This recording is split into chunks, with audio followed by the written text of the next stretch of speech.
Le pardon qui vient, le changement de vie qui vient, la vie nouvelle, la vie éternelle qui vient à toi. Regardons dans Ésaïe 1, verset 18. Ésaïe, chapitre 1, verset 18. Venez donc. Il dit de faire vite. Il dit ne perds pas de temps. Il dit voici le moment. Le temps de ton salut, le temps de ton renouvellement, le temps de ton pardon. Venez et plaidons, dit l'Éternel. Si vos péchés sont comme le cramoisi, ils deviendront blancs comme la neige. S'ils sont rouges comme la pourpre, sales, mauvais, dangereux, rouge, danger. Le rouge, c'est ce que les gens utilisent parce qu'il y a un risque d'électrocution quelque part. Et donc, ils mettent l'inscription « danger » en rouge. Ce que le Seigneur est en train de dire est que tes péchés, tes iniquités, s'ils sont rouges comme la peau, ils deviendront blancs comme la neige. Cette nuit est celle durant laquelle le Seigneur prendra tes transgressions. Le Seigneur prendra tes iniquités. Le Seigneur prendra tout ce qui a été mauvais dans ta vie, et tu confesses, et tu abandonnes, et tu dis, Seigneur, me voici, purifie-moi, lave-moi, pardonne-moi, et le Seigneur te pardonnera.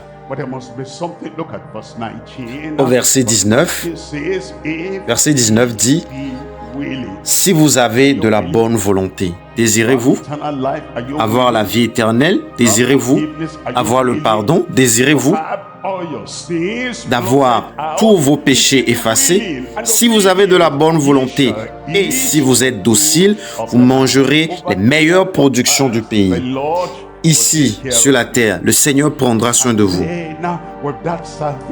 Et ensuite, avec ce salut, avec cette transformation, avec cette vie changée, quand tu meurs, tu iras dans la présence de Dieu et tu mangeras les bonnes choses de cette vie éternelle au nom de Jésus. Le péché apporte la souffrance ici-bas et dans l'éternité. Mais la repentance, le salut, la nouvelle vie, le pardon apporte la bonté ici sur terre et aussi dans l'éternité.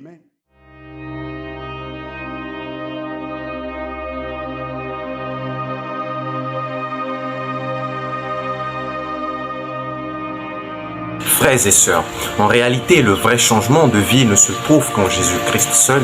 Lui seul est capable de nous laver et de nous purifier de toute souillure.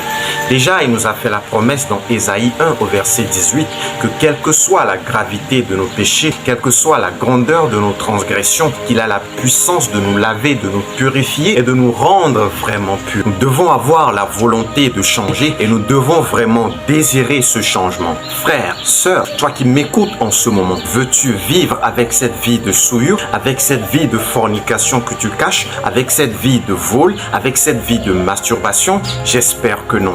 Souvenons-nous du brigand à la croix du Calvaire. Il a vraiment désiré le changement. Il avait vraiment la volonté d'avoir vraiment cette vie éternelle que le Seigneur offre. Et il a demandé au Seigneur, souviens-toi de moi quand tu seras dans ton royaume. Et le Seigneur, dans sa grâce et sa grande miséricorde, s'est souvenu de lui. Frère, sœur, je m'en vais te poser cette question.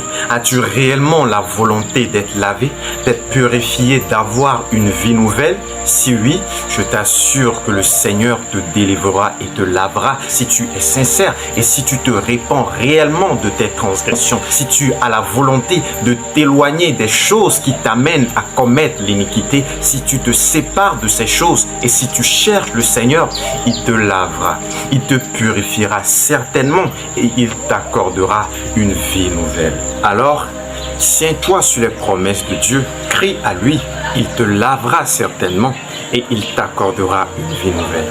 Sois béni et à bientôt. Shalom.